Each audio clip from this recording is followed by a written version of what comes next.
But I can hear myself now. Good. Testing, Okay. 1, 2.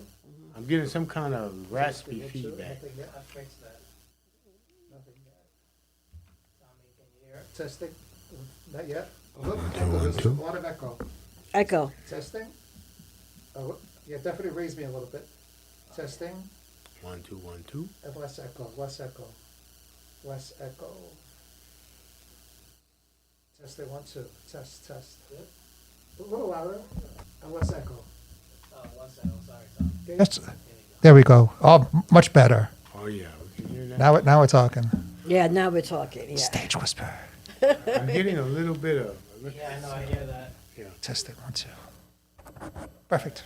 We're on the intro now.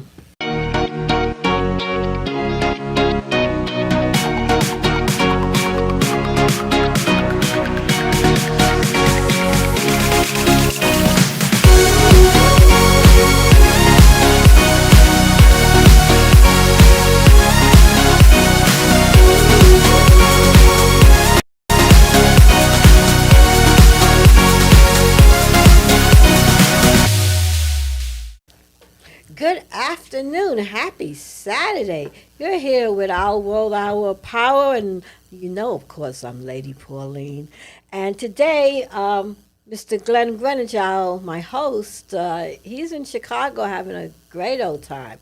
But guess what? I have a friend of his, a friend of ours. His name is Malcolm Boyd, and he's going to be our guest co-host today. He is an author, he's an actor, he's a movie director. This man does, and he also writes books. Beautiful, oh my goodness. And sometimes he also writes for Our World, Our Power network sometimes. But today, Malcolm brought a friend around who has been working with him for years, and he's an actor. What's his name, Malcolm? But first of all, good evening, everyone. Happy to be here in Glenstead. This is Tommy Bayiokos, talented actor, professional, talented drummer, jazz percussionist, martial artist, model, I can see that. runway model. Oh, you can see it. I don't know. God, yes, I don't he's know. gorgeous. I'm blushing. Oh, no. But he has very talented, very faceted man. As a matter of fact, he's also one of the actors in my film, One Way In, No Way Out.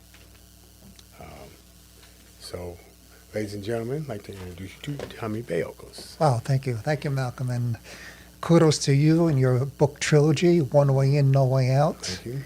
And thank you, Pauline, for having me. You're quite welcome. You're quite welcome. It's my pleasure that you're on Our World, Our Power show today. Thank you. No, and Yeah. I've heard great things about you. One of the things I wanted to ask you is, how long have you been acting? I've been acting actually most of my life. I'm actually a drummer first. And in 1995, I had my first acting role. And being a musician and actor, it was kind of a branch off the tree. And it came naturally to me, and I'm just as much as passionate with acting as music, because it's a form of self-expression. And every character, whether I play Lenny Salvino in One Way In, No Way Out, or I play, Biff Loman in Death of a Salesman, or in The Glass Menagerie, I find new things in characters, and it's priceless to find those moments of truth. Mm-hmm. It's to experience that is probably the ultimate high. Okay. So that's why I'm in it. All right. So very passionate about it. Now, who inspired you? Oh, I would say my late band leader, Laura Branigan, God rest her soul. She passed us in 2004, and she was an actress and a singer. And she really inspired me to excel in show business. And to be, to make it in this business, you can't just be mediocre or good. You have to be exceptional. You have to be that top 1%. And like when we were on set with Malcolm a few weeks ago, and Malcolm has that discipline and that standard. Look, let's do it again.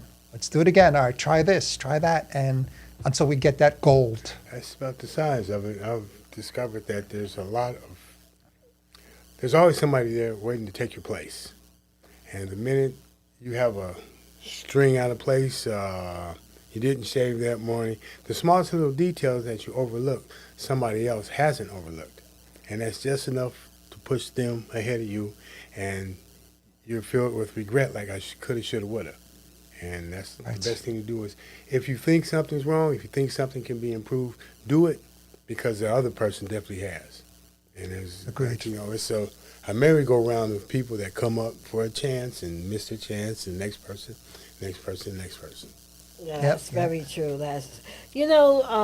I know you have done Broadway, right? I've done Off off-Broadway. Broadway, okay. Yes. Now, what is the great difference between doing off Broadway, doing Broadway, or being in a film? What's the big difference? I mean, they have made it a big difference years ago. I mean, they used to, cast off people that were worked on TV. If you Right. worked on Broadway or off Broadway, there was a big difference, And please tell me, what is it? I would say there's two main differences. One, when you're talking on film and TV, we're talking like the way me and Malcolm are talking right now. When you're in theater, you're talking to break the back wall. You're talking to the last person in that back row of the theater. And the second thing I would say is movement. In theater and film and TV, the movements are very small and you have to do a lot in a small space. Where in theater, you have the stage, you have the fourth wall, and the movements are much bigger because your audience is bigger. And in film and TV, the audience is the gates, the camera. So that's the two main differences. Is even when I think of great actors like Morgan Freeman and Jack Nicholson, Marlon Brando, they're able to do so much in so little space. Right. And my character Lenny Salvino in One Way In, No Way Out kind of exemplifies that. Right. In the bar scene. There's a moment where it's just stillness. There's like 15 seconds of silence. And Malcolm was just digging that. He's like, print that. That, I forget how the term goes, but there's such large dynamic as far as what's not spoken, what's not done. You can come in a room and holler and scream, and everybody will look at you like you're crazy. Or you come in a room and you cut your eyes at somebody and you stand dead still and you just stare at them. That speaks volumes. Everybody in the room knows that there's a serious problem here, and you haven't said a single word. It's just, just your demeanor, the way you do it, the way. For me, like with the difference between stage and film, the preparation is the same. It's just that the delivery is different. Agreed. And I guess one of the other things is you get a feedback right away if you're on stage doing something live. As Yes. opposed to, you get a chance to, if you're doing something like making a movie or something like that, or a series, you get a chance to retake. Right, Right. exactly. And there's no retake when you're on the stage. No, you're on your own. That's what I like about doing things live. I just like to do it, and if I make a mistake, I make a mistake, Just but have to roll with it. Have to understand how it to makes do you, to me, makes you very professional. Exactly, it sharpens you. I mean, to be a great actor in film and TV, I mean, if you have theater chops, TV and film is much, much easier to perform, So, Yeah. I have a question for you, Tommy. I wasn't aware of this, but you're Elvis Presley impersonator? I try to keep that quiet these days. Well, thank you, ma'am. Wow. Yeah, Well, thank you tell me very about much. this. This sounds very exciting. How did this work? Actually, it was quite interesting. Back in the late 90s, no, mid-90s, I made the front page of the New York Times as Elvis. I went out with a group of people, a Halloween parade. I come into work where I used to bartend on near Carnegie Hall. And my friend said, Tommy, you're on the front page of the New York Times. I said, what? And I did it as a joke, dressed as Elvis. My sister Sia came, and we had a lot of fun with the restaurant group. And then I met a news anchor from Pix 11 named Kirsten Cole. And I'm friends with Kirsten Cole to this date. And she came to the restaurant one night, and she saw the article, and she goes, I want to use you for my morning show to come in as Elvis.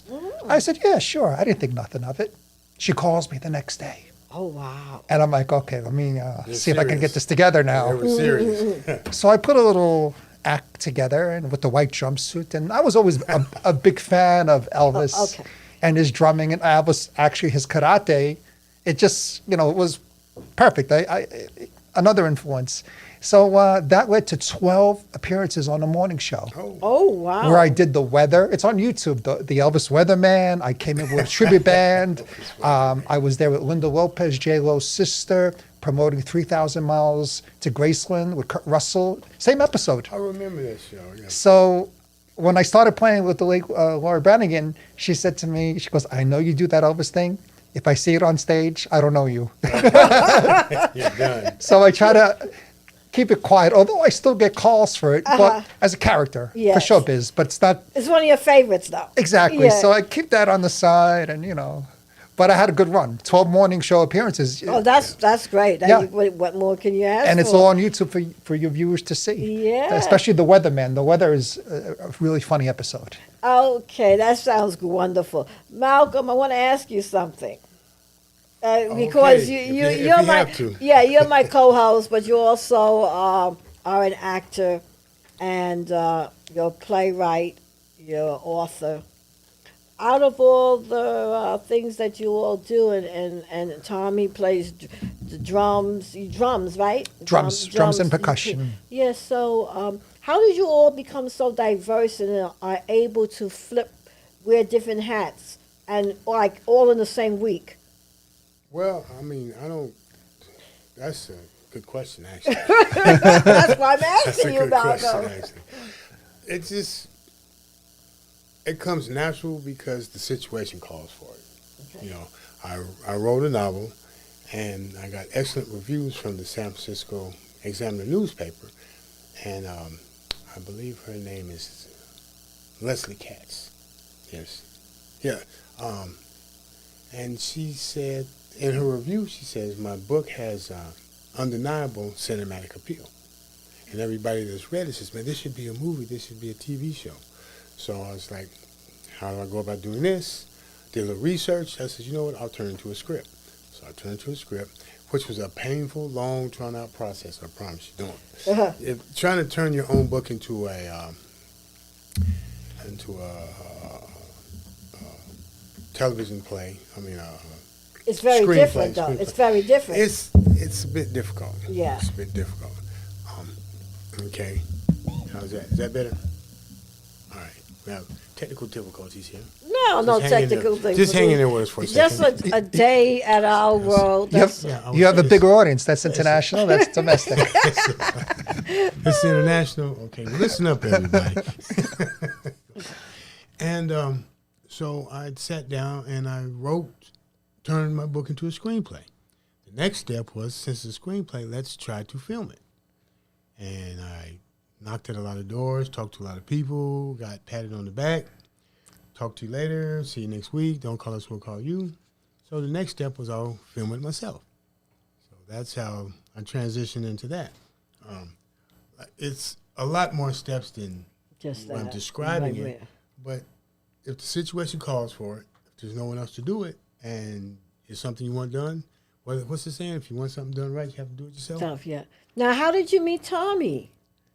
Because this is crazy how everybody's come together today. But how did you meet Tommy? Well, as many actors there are out here, it's still a small community. And we cross paths a lot. I met Tommy, I can't remember what set we were together.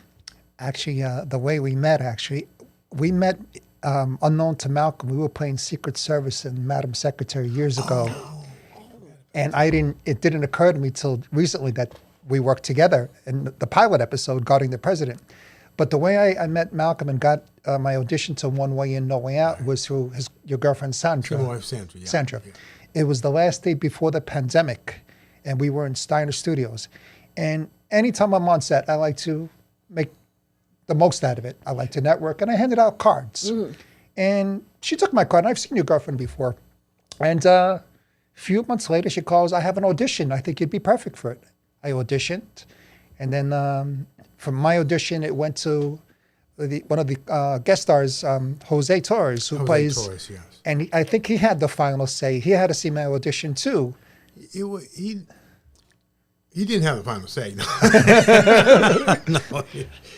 But we were looking for people that fit together. The look, the demeanor, and just, what kind of chemistry you have with your singing partner. That is so, so, so important.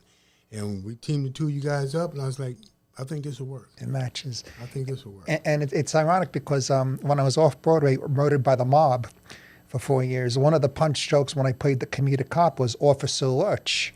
So in the book, Lenny Salvino is actually written, is called Lurch. And Oh, I'm like, wow. Malcolm cast this too well, man. This is just, and the bond between actor Jose Torres is just so tight. I mean, when I spend time and we compare notes and play on the phone, it's like I have to switch gears. I'm like, am I talking as Tommy or am I talking as Lenny Salvino? Mm-hmm.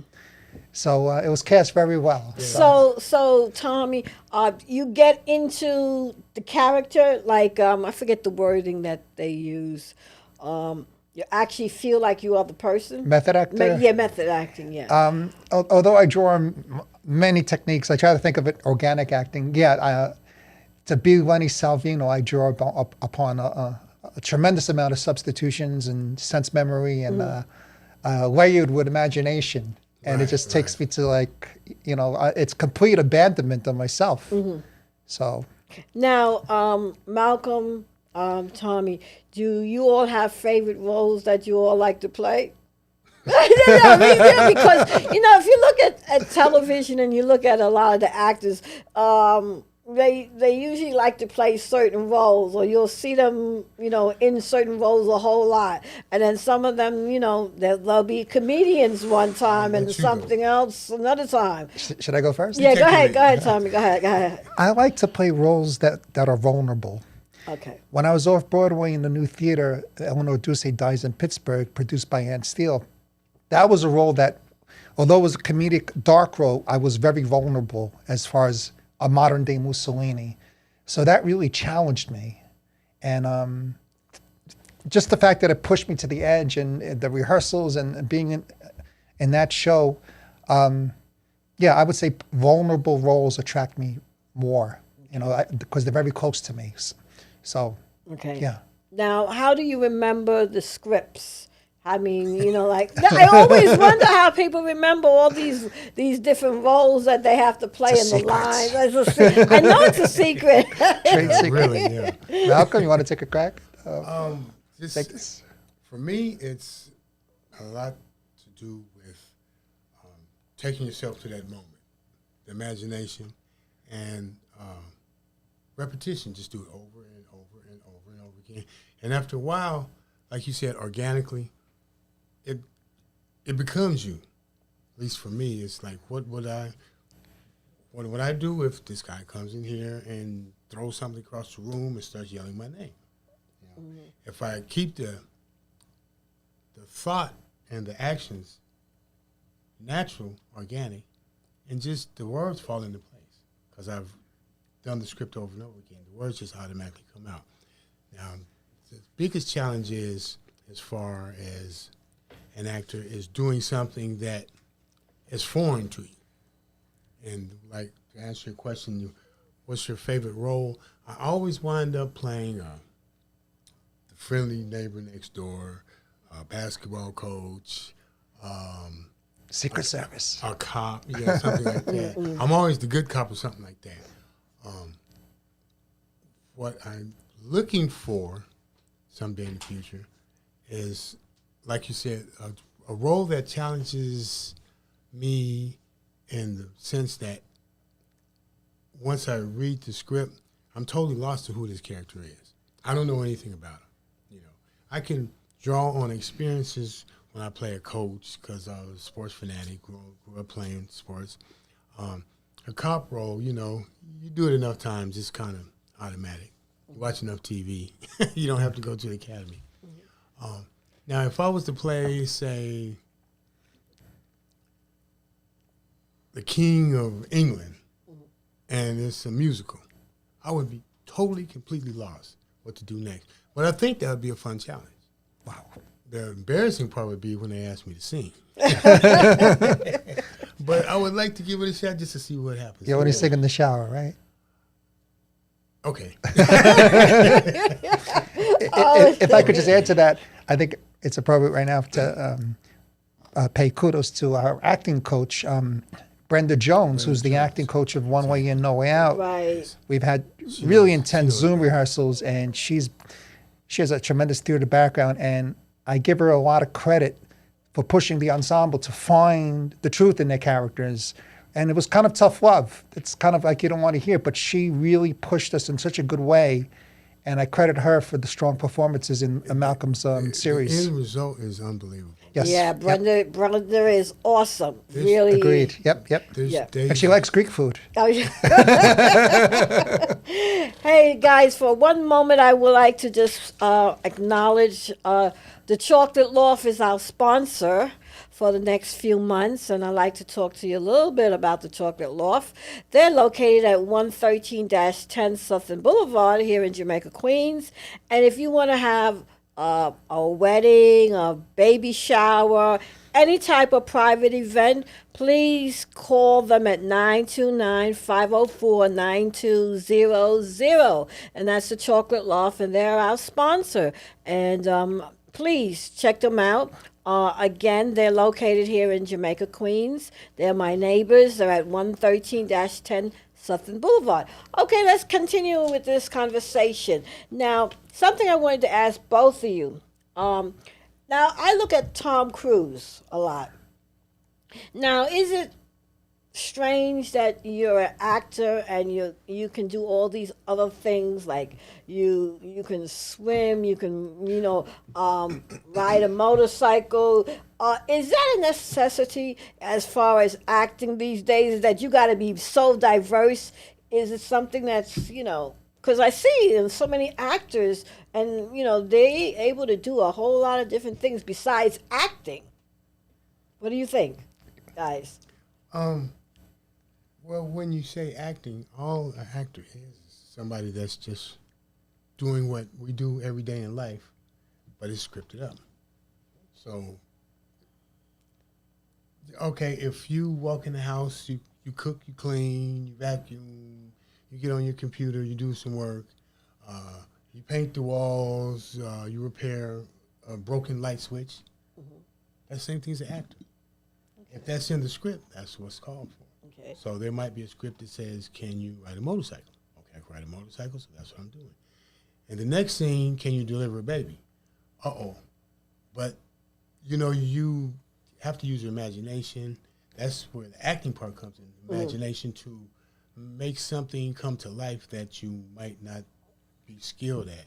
But for the most part, all acting is just portraying daily life for a camera or an audience on stage.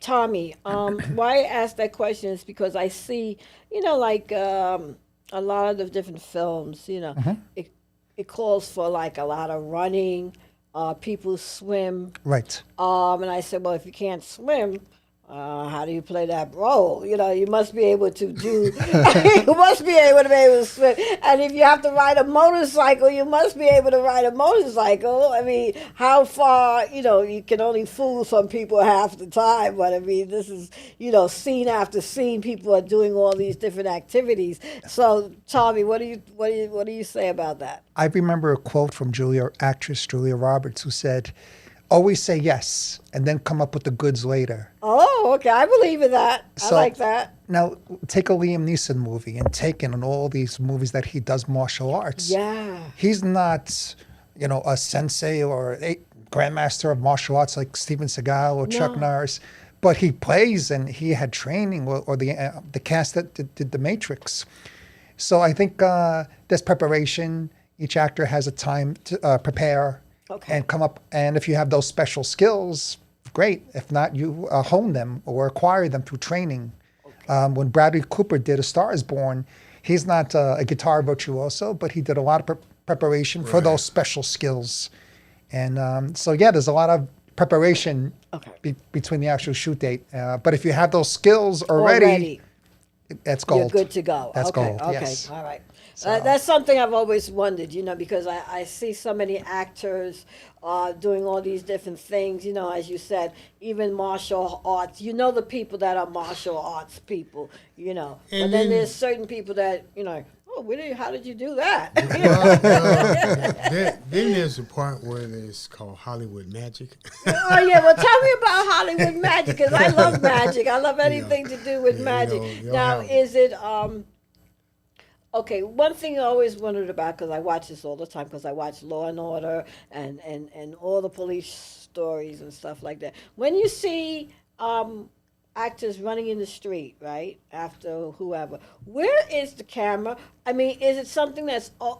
Is it over? Like, how does that work? I mean, depends on the position. They have drones. They also have a dolly.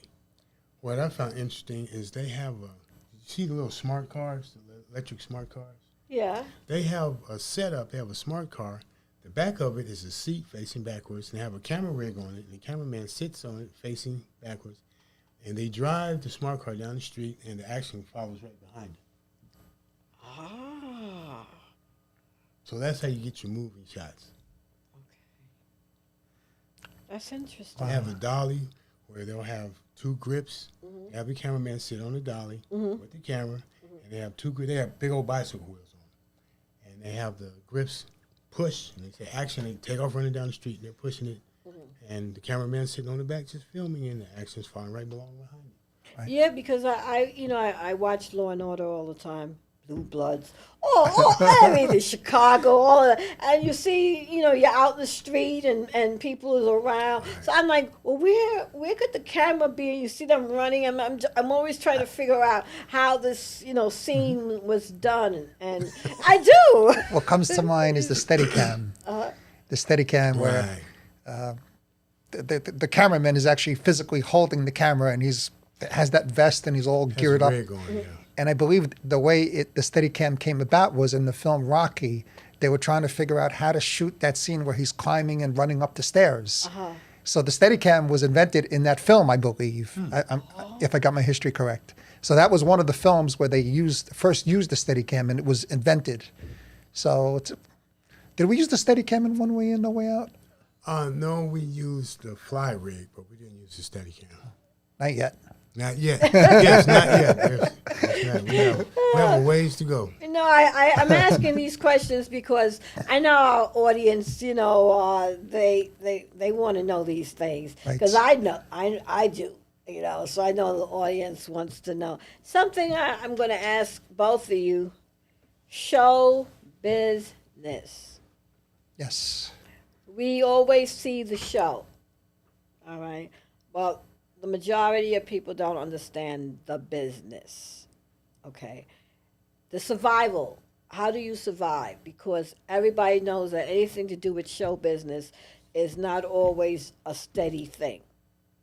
And the next question for you, Tommy, is what advice would you give to young people or anybody that wants to become get involved in this business? How do you feel about it? I would say you can't go in show business, as Michael Caine would say, 90% or 80%. You can't say, well, I'm going to put it on the side and do this during the week. It's got to be an all-out commitment, as Michael Caine has been quoted in many of his books and interviews. So you have to really have a really thick skin and be resilient. And rejection is such a big part of this business. I mean, it's put me in bed for months at times. But the longer I stayed in it, my skin became thicker, not in the sense colder, but I realized that auditioning is a chance to perform, nothing more. Okay. And if I get the gig, great. If not, I won't think a second about it further and move on. And that mantra and that philosophy has got me to where I am today. And just to persevere. And that type of thing. Malcolm, how do you feel about it? Because I know you do a lot of different things. And is it able to sustain you through your life? Or do people, I know a lot of people that especially into the entertainment part, singers and stuff like that, they always have to have, some people never leave their day job, as they say. And then there's certain entertainers that do get to a certain level and they're able to just do what they're supposed to do. How many people you think is like that? The Or is it fortunate ones. all, or else is it just a show? The fortunate ones. The fortunate ones. For me, I came into this industry further along in life. I was pretty much a worker ant, so to speak. I'm a retired welder. And to me, that's hard work. This show business thing is fun. For me, it's fun. Every day is like Christmas morning. There are days, like Tommy was saying, the rejection that goes with auditions. I know I got this. I studied. I gave a dynamic audition, and they still don't call you back. You know, that takes some getting used to. But once you get past that, and the fact that I enjoy what I'm doing so much, this isn't work. This isn't work for me. I can't imagine getting to a point where I'm saying, you know, I quit. I can't do this anymore. I guess it happens to some people, you know. Like I said, I came into it late in life, so I can imagine if I had been doing this for 40, 50 years or something, and I hadn't reached that certain level of success, I don't know if I would throw my hands up or I'd just keep right on digging. But I love it. I love it, you know. Some, financially, there are benefits. I'm a main member of the Screen Actors Guild, which helped financially, but stepping up to that level, like I was explaining to you earlier, the competition got stiffer.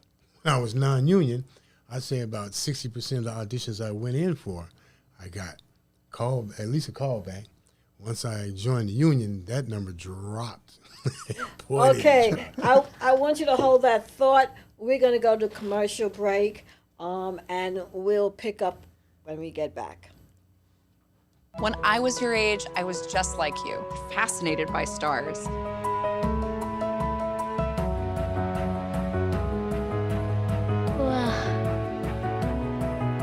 But now I get to search for life in the universe. And who knows, maybe life is looking for us too. So we're like aliens to them? Yeah. Does anyone want to be a scientist now? I do.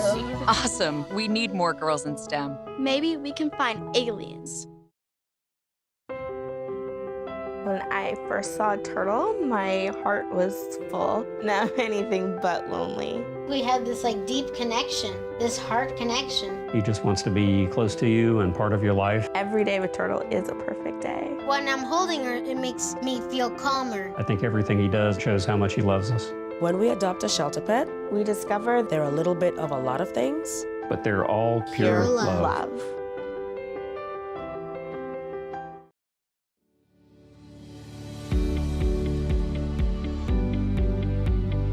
We're here in the South Bronx at Children's Health Fund's very first program site, and we're here to celebrate this new partnership and to have a look at the services being provided.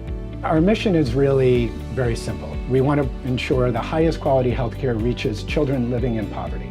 Access to healthcare is what we do, and we go the extra mile to make sure it happens. And going the extra mile means that we bring our mobile clinics right to where kids live, where they learn, where they play, and we do that in a very community integrated and oriented way. This is actually a room where the patients are screened by the providers. You could talk to the doctor about various conditions or what it is exactly that you need, just like you would do at your regular physical.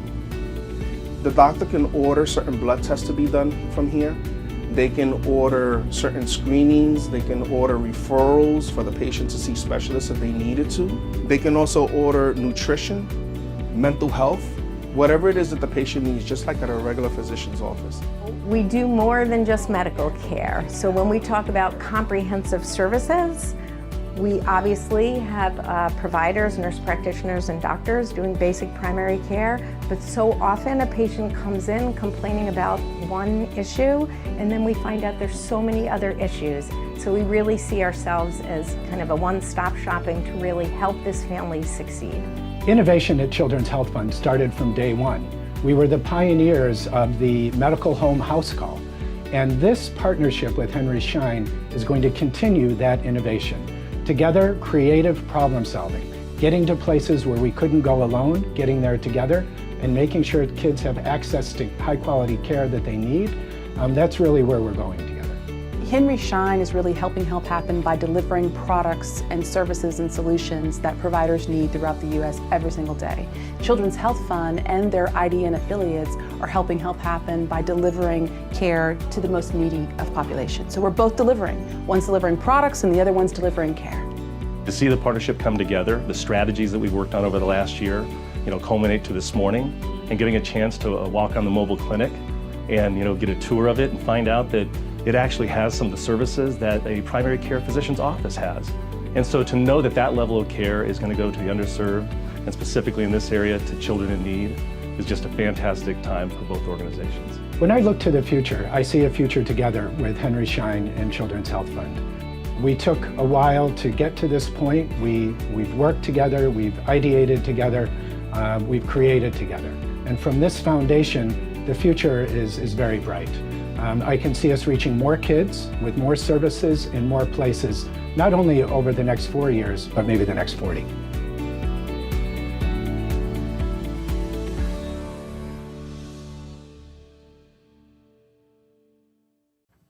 Oh, we're back. Yeah. Woo. That was quick. That was a quick commercial. I would like to take the time to say you're listening to Our World, Our Power show, and I'm Lady Pauline, and my co-host today, Mr. Malcolm Boyd. I see some books here on the display. I believe it's a few of Malcolm's books. Can I get, are they? Nice. Oh, wow. Tell us a little bit about them. This is my crime fiction trilogy, minus the third book, which is to be released soon here, as soon as I decide on the book cover. I've been going back and forth with this book cover thing for a while. Have the time to get that out the way. This is book one, One Way In, No Way Out. And this is book two, Man in the Middle. Book one is also the title of the television series that we're shooting right now that I mentioned earlier that I turned to a screenplay that Mr. Bayiokos is one of the stars of. Yes. So you got to see it. He's killing it. Thank you, Malcolm. Thank you. He's killing it. I got extremely talented cast. It just blows me away. They actually put this thing together. The books are available at manwalker.com. That's MANNWALKER. If you like action adventure, a book that moves fast, a page turner, can't go wrong with this. Can't go wrong with it. No. So support, Can I get 12 for Christmas? You got for our family, autographed? You got it. You got it. All right. Makes a great Christmas gift. You didn't mention how people can buy the book, though. Oh, go to manwalker.com. Oh, the website. MANNWALKER. Oh, okay. Is it on Amazon, too? Yes, it's on Amazon.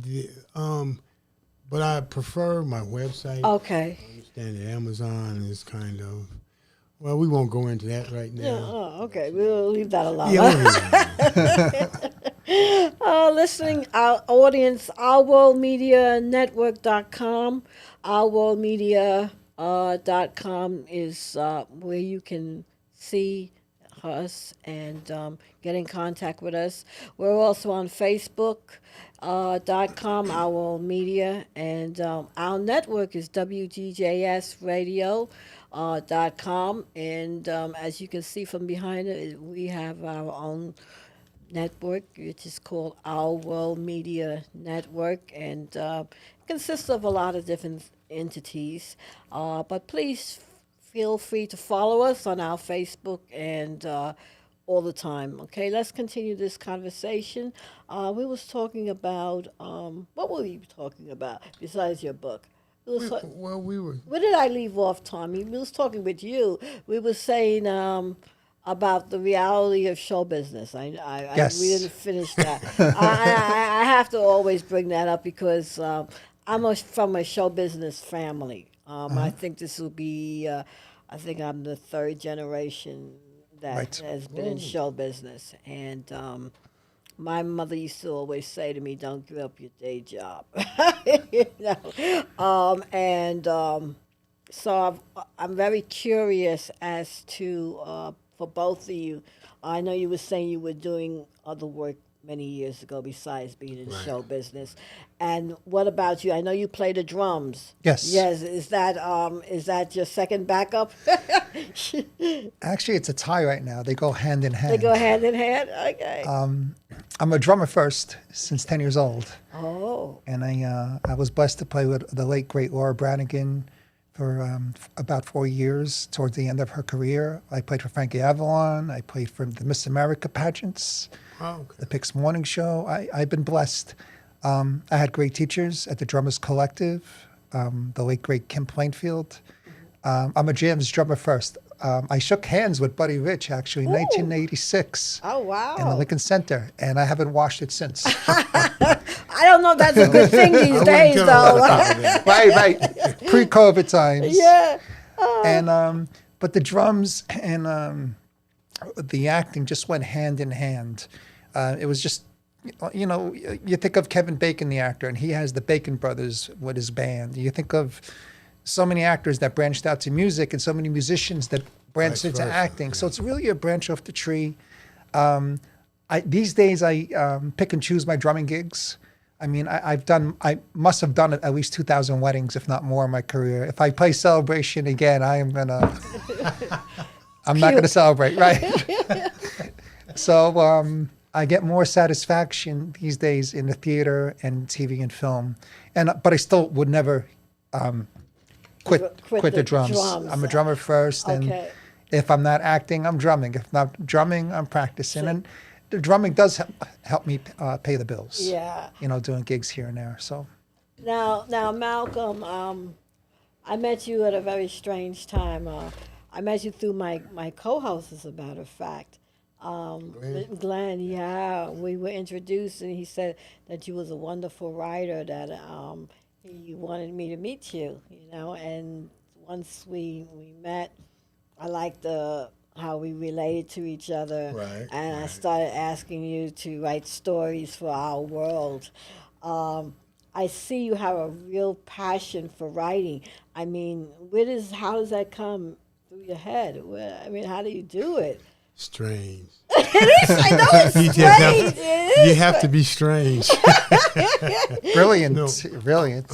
First thing, I'd like to thank you, Pauline, and our World Media for giving me the opportunity. When I first came to New York, I was actually started as their sports editor. Yes, you did. That's right. You're right about that. And, myself and Joey, the guy that's always on the other side, our producer, our editor, our everything guy. Without him, there will be no show, as he always says. We had quite a bit of fun. We covered a lot of events. The New York International Auto Show, 2 years in a row, as a matter of fact. Had fun there. We went in Media Day. But as far as writing is concerned, it's an expression. It's an escape.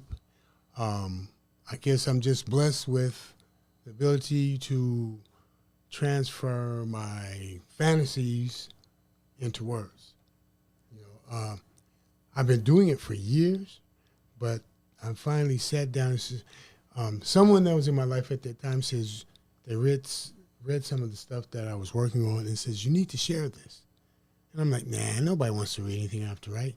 And the first book I tried to get published, boom, got published. Isn't that something? Then my children's book got published, and One Way In, and Man in the Middle, and damn, on and on and on. So that's awesome. I'm just, I'm so proud of you.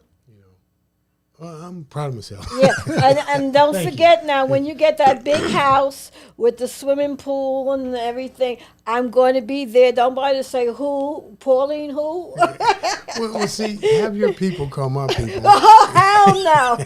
Well, actually, Malcolm might be very wealthy already. On the set of One Way In, No Way Out. I hope I'm not violating the NDA here, Malcolm.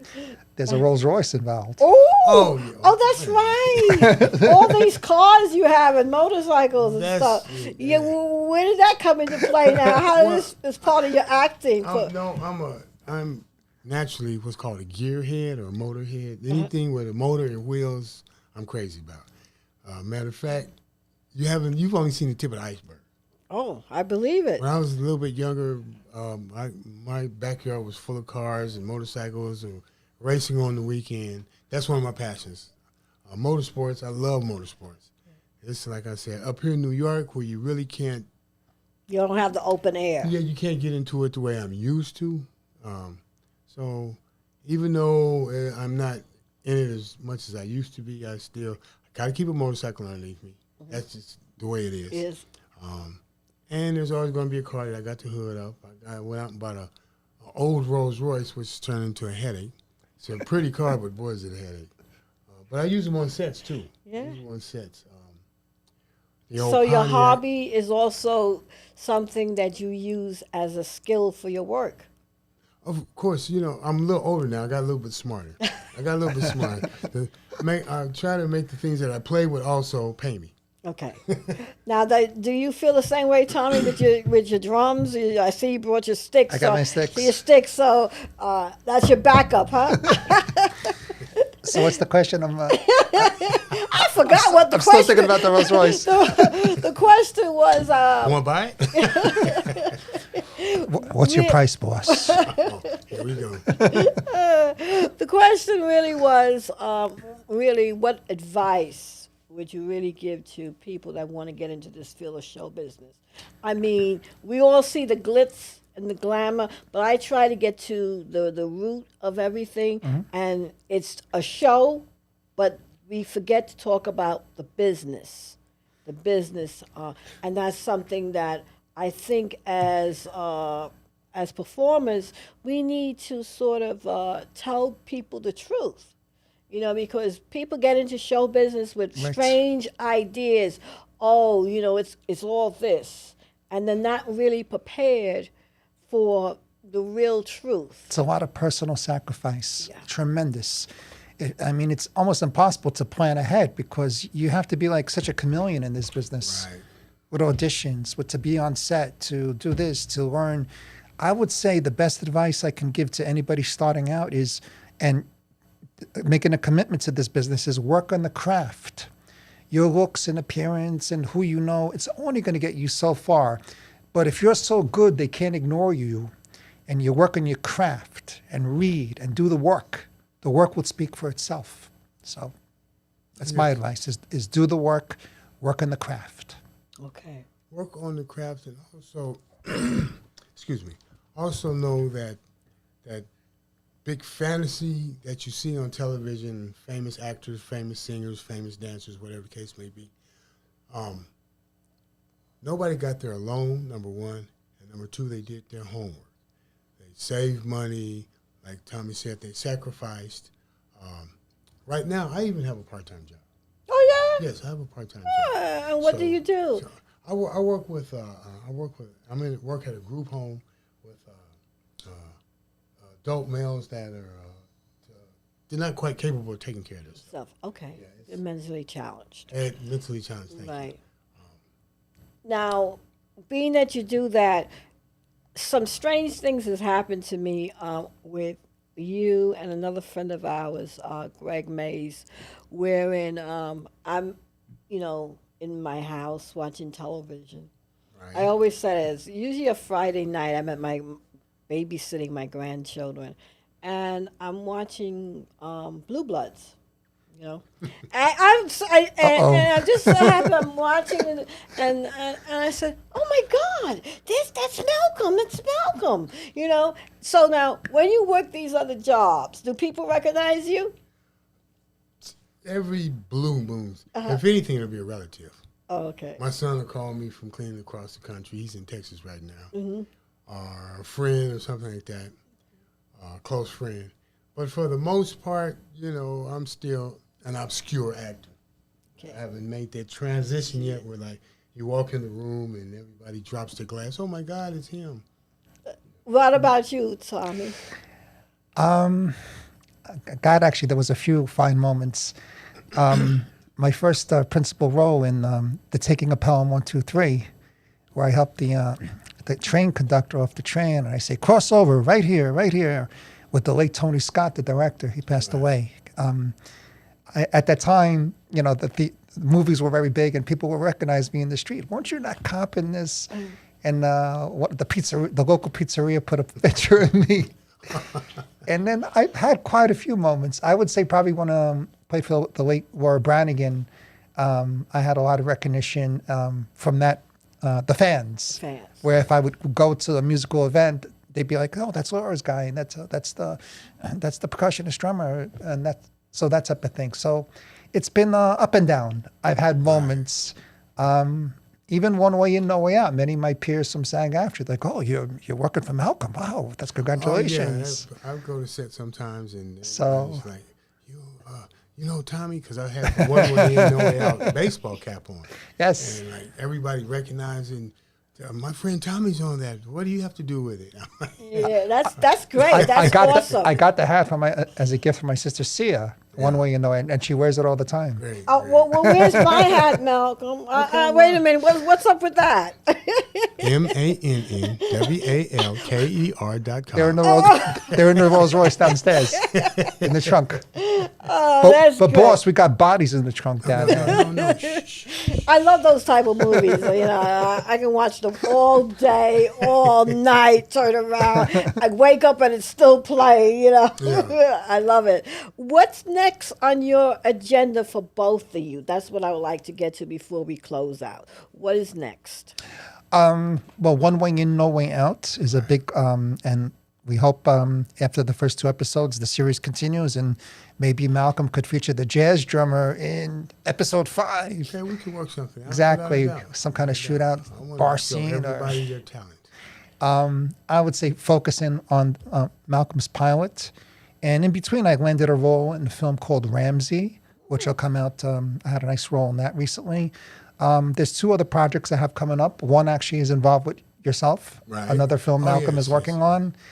I have a couple of musical gigs booked for the new year already. I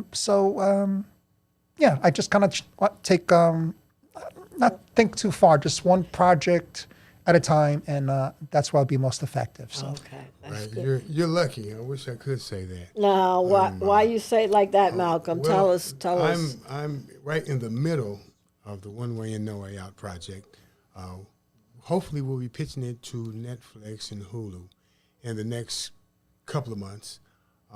Yes. In the meantime, I was hired to adapt a gentleman's novel called Jailhouse Therapist into a screenplay, which I did, which turned into me directing it.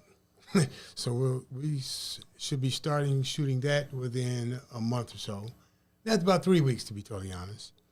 And I'm also directing a friend of mine, a gentleman I met. He has another true story called Halfway Home. Yes. Which Tommy's going to be in also. And I'm acting in that. I'm directing and acting in it, which this is going to be interesting. Thank you. This would be a first for me, actually. Yes. And as a matter of fact, I know the writer, the gentleman that... That's Michael Newman. Yeah. Michael Newman, yes. Yeah, Michael Newman. And I play a cop this time, so I'm playing a different role and new threads to find, new circumstances. So thank you, Malcolm. Thank you. Yeah, without a doubt, without a doubt. Yeah. Very cool. I see you both work very well together. That's nice. That's very important. Well, talent is easy to work with until it's, what they say, it's good until it's not. Talent's easy to work with until it's not. And the only reason talent isn't good to work with is when talent gets crazy, gets out of their head, that drama queen. Yeah. But if you're talented and you're humble, you're unstoppable. Yes. You're unstoppable. You always ask yourself, do I want to spend 16 hours with this person on set? Yeah, because you do spend a lot of time together. I heard the rumors, there's another friend, what's his name, Joe? Your friend that does that works with Malcolm. Well, Malcolm, what's Verity? Oh, Verity? Yeah, Verity, yeah. Verity tells me that he just works like hours and hours with you guys. Well, it's because you're trying to bring something to life, and it's not easy. You can't just flip a switch, turn it on, do it, cut it off. It's a process you have to go through. It's not only because basically you're creating art with other people. Mm-hmm. If I'm an artist and I have a pencil, a paintbrush and an easel and a canvas, that's just me playing with this canvas until I get it right. With a film, there's so many different aspects to it. And I might not feel the best today. My actor might not feel the best today. my cameraman, he might have something else going on in his life. So we have to get everybody on the same page, pushing the same direction. Then once we get that, then we actually have to do it over and over and over again. And it's really an interesting process. We reshot a scene at the bar with Blake Carrington, who is my lead actor, Sandra Belu, my wife, who's a supporting actor, and oh my goodness, Nesto is, Nesto and oh my God, he's gonna kill me. Yeah, I was drawing a blank. It'll come to at me the immigrant bar in yeah, East at Village. the immigrant bar. Yep, yep. And we got in there, and it was going terrible. It was going terrible. I was really disappointed, and I'm like, well, I'm the director. I have to bring the best out of these people because I was getting frustrated.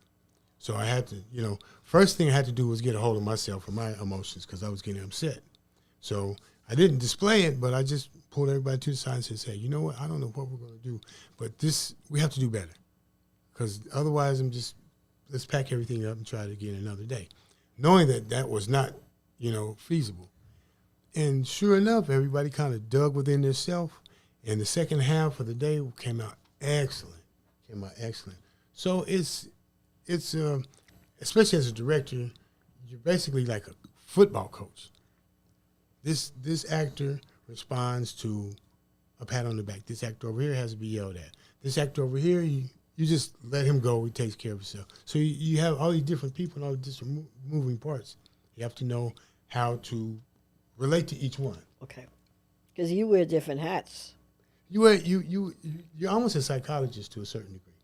Okay. But you go in ahead of time knowing that, okay, this is what I have, this is what I'm trying to achieve.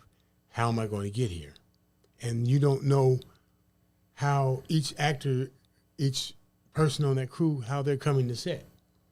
Yeah, because every day is a different day. Every day is a different day. Every day is a different day. Now, we're getting ready to wind down the show, guys. Tommy, how can people reach you if they need to reach you? Well, I'm accessible through social media on my Twitter account, Tommy Bayiokos, my IMDb. I'm on Instagram, Tommy Bayiokos, Tommy Bayiokos. I'm on Facebook. I have a public page.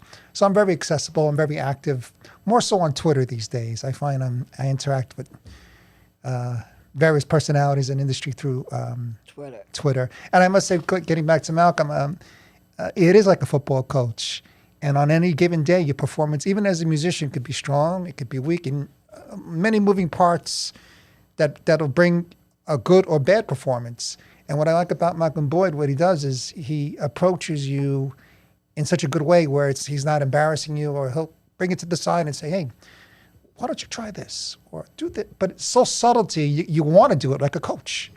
And that's what brings strong performances. And that's why the performances are one way in and one way out. We're really, really, really at a high level. And amazing. So kudos, Malcolm, for coaching, and our coach, Brenda Jones, for really bringing us to that level to have a beautiful product for the world to see. Thank you, Brenda. Thank you. Malcolm, how can people reach you? Same way as Tommy, social media. I have a Malcolm Boyd authors page on Facebook. You can go to Instagram on onewayinnowayout.tv. Follow us there. Everything to do with the production is there. I'm also on Instagram, Malcolm Boyd 5433. Reach out to me on Facebook, Malcolm Boyd. There's also a Man Walker page on Facebook. That's the main character in the book, manwalker.com, MANNWALKER. Get those books, hats, and T-shirts. Makes a great Christmas gift. It makes an excellent Christmas gift with the holidays coming. Stay tuned for other productions coming from my company, Three Leg Elephant Publishing and Three Leg Elephant Productions. Support and see you at the top. Yes, and don't forget, you've been listening to Our World, Our Power Show. Please don't forget to follow us on Instagram at Our World Media. Subscribe to our YouTube channel, Our World Media #1. You've been listening to Lady Pauline, and don't forget, we're here where your news reflects you and your community. Catch you all next week. And thank you guys for Thank being on the you. show. Thank you. Love you, Sandra.